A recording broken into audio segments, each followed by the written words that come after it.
mean, as much sign as we saw, I figure they're moving all amongst that. Oh, and yeah, they may be they're up in those cedars out of the wind. It's very, very possible. That's Kansas tenderloin right there.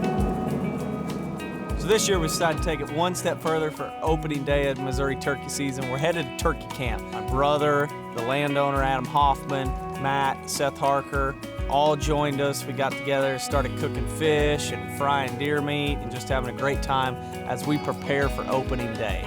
There was 2 or 3 toms and a whole bunch of hens right across the creek over there. By the creek when I first seen them. Yeah. Just hanging out with one another, talking about the next day, the weather, and just sharing camp together. And that's what it's about. Everything encompassed is what camp life is, and we love that aspect of hunting.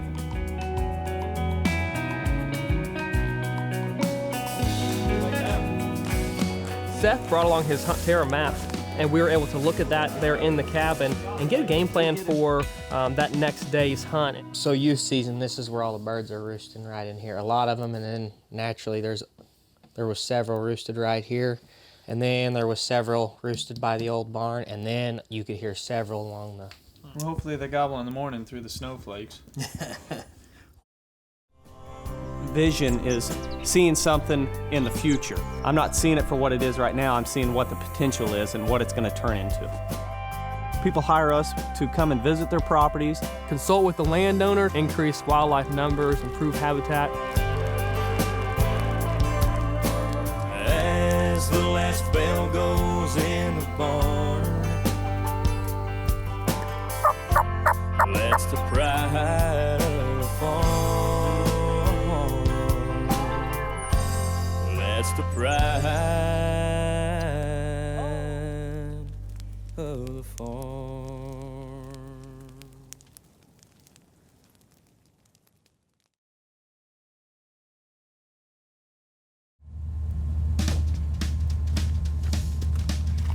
Next morning, we're there at the gate. Where's Seth at? We were supposed to meet Seth at 5:30, and somehow that got mixed up in translation. He shows up at 6. You did not say 5:30. Yeah. It's all right. We know you slept in, missed the alarm. You don't have to lie about it. I don't know about him. Seth Harker is a good friend of mine. We met several years ago, and over time it's just developed into a great hunting friendship.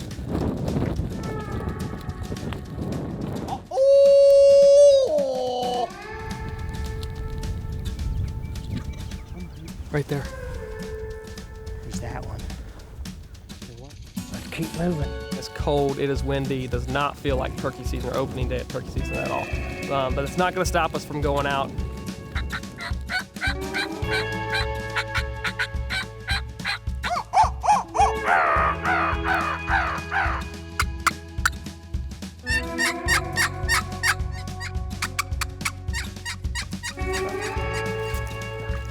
I will guarantee you there's birds right here. Why don't we just find a nice spot and get comfy and wait it out?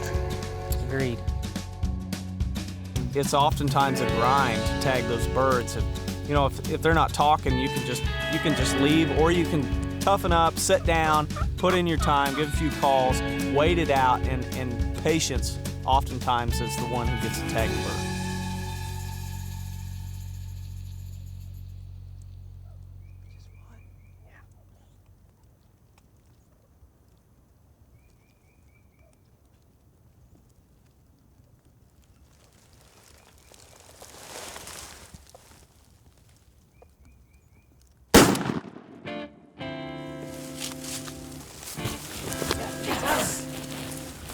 Dude, I looked over and saw him right there. Just seen him melt. Did you hear him spit? I heard him spit one time and go, "What was that?"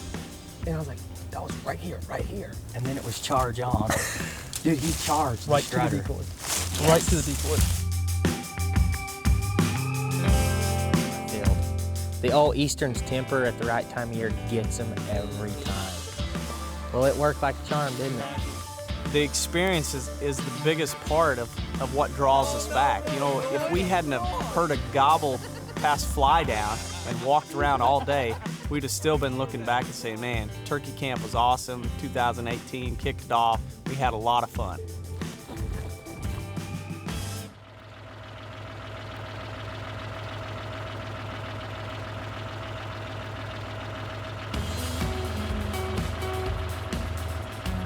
So we're back out at Granny's Corner. This is a small property, 20 acres, and Matt's grandparents actually still live on the property, and he wants to manage that small acreage for the best deer habitat he can have. So last time we were with him, he was spraying out the fescue. Now it's food plot season, and we're working with him and the Genesis drill to get those food plots planted. We've got 2 existing plots in that we already have. What do you recommend we do at this point? Well, since we had that large area there in the center, I think it's best to focus and plant that area in the game changers, the soybeans. And then the 2 existing plots, we can come in and drill the heritage blend areas, but that big massive area there in the center, got the most acres, we're gonna plant and focus that on the game changer blend. The soybeans right there. Yep, Okay. you got it. So we've got 1.5 acres of food plots on Granny's Corner. 1 acre is getting devoted to the Game Changer soybeans. This is a forage type variety soybean, so it's gonna be able to withstand browse pressure, but still produce a great pod. That's 1 acre in the center of this 20 acres. The other ½ acre is getting planted in the Stratton Heritage Blend, which is a highly diverse, warm season mixture. Build the biomass of the soil, but attract different game species. We're planting into that heavy thatch of the fescue that's been sprayed off. So we want to make sure it's getting down there at the right depth. So honestly, it's just as simple as it looks. Move this pin here, slide this over to that 1-inch planting depth, lock it down, move through the rest, and we're ready to go.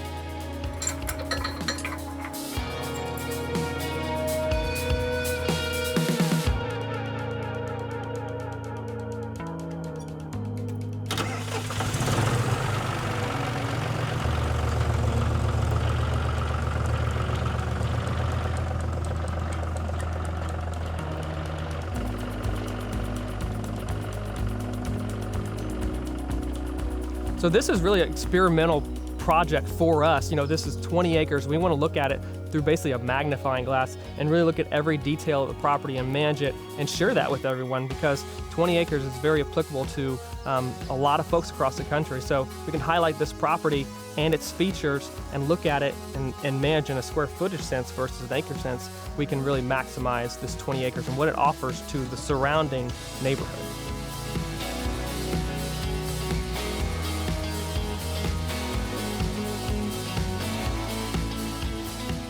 Habitat management isn't about how much land you own. We want this property, Granny's Corner, to be a demonstration of, hey, this is what I have to work with, but this is everything I can do, and show that impact and how the wildlife and the habitat responds, even if you have 20 acres.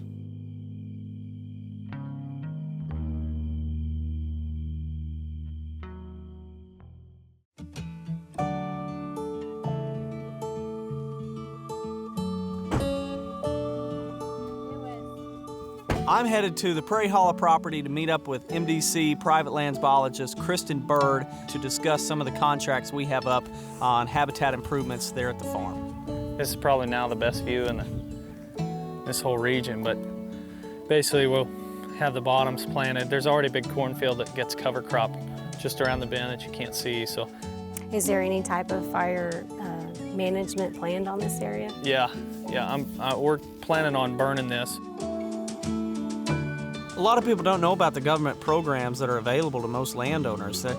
As far as it's just a way for the government to help ensure that habitat is being improved so we can have future hunting seasons and healthy populations of wildlife. These programs are available to most people, most landowners, to where they get reimbursed on some of the projects they're doing. They cover everything from pollinator habitat to quail habitat restoration to woodland restoration, and the list goes on and on. But I'm meeting with Kristen to discuss some of the permanent forest openings, which are basically openings that we've created in a large chunk of timber where there was no openings, and we have had to doze out and remove the stumps, and now they're going to be turned into food plots. And we're getting reimbursed for these openings from the dozer operator, so we're basically getting paid to put these food plots in by the government. So we're going to plant soybeans, Roundup ready. Next winter, we're going to return and plant the 5-foot with that native grass and wildflower mix, and then edge feather all the way around. So there's a really soft edge here. So. That soft edge is going to put more sunlight Yes. which is going to be a great thing for your food You know, plot. you see it a lot on food plots where you go from tall trees to food plot and you don't have any production right here. Right. And so we're trying to plant species that are more adapted to drier sites with the wildflowers and grasses, and then just to have something more productive. Excellent.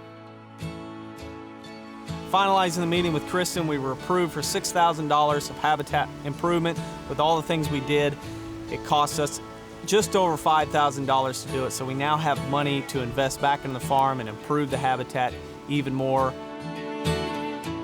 One of the biggest things that we all think is that it costs a lot of money to improve the habitat, but government set up these programs to where they can help offset the cost and sometimes pay up to 90% of the expenses to improve the habitat. So it's just one of those ways that if we're doing the work anyway, that we can look for these programs to help us out, so it motivates us to continue doing more.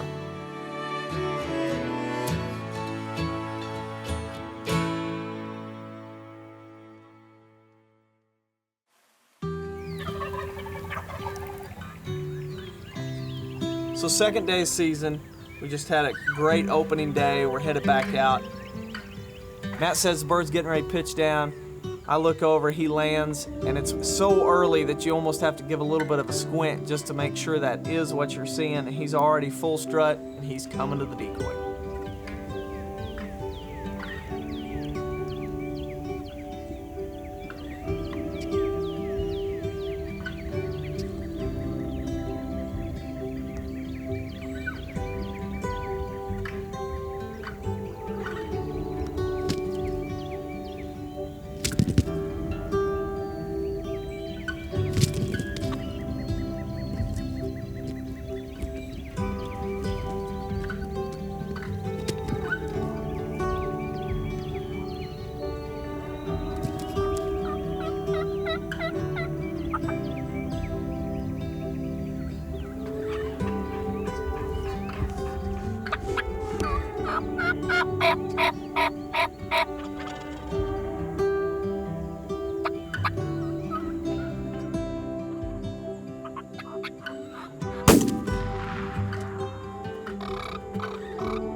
Awesome hunt right there as light was coming up, sun was rising. We're all able to experience there together, and you can't beat a turkey hunt that comes down right off the roost and pitches in. Well, right when they started like working right behind us, he's like, I'm edging out of here. What have we got here? When he was flopping, I could see that. Yeah. Is that, oh, Split. it's split. It's split. But there is another one thrown in there. I pulled that early. So early. So early. Man, incredible morning. The process of managing properties and then reaping the rewards, and you're sharing hunts and introducing new hunters to what hunting is all about. That's enjoying the land, enjoying it with people, and managing it. That's what we've been called to do.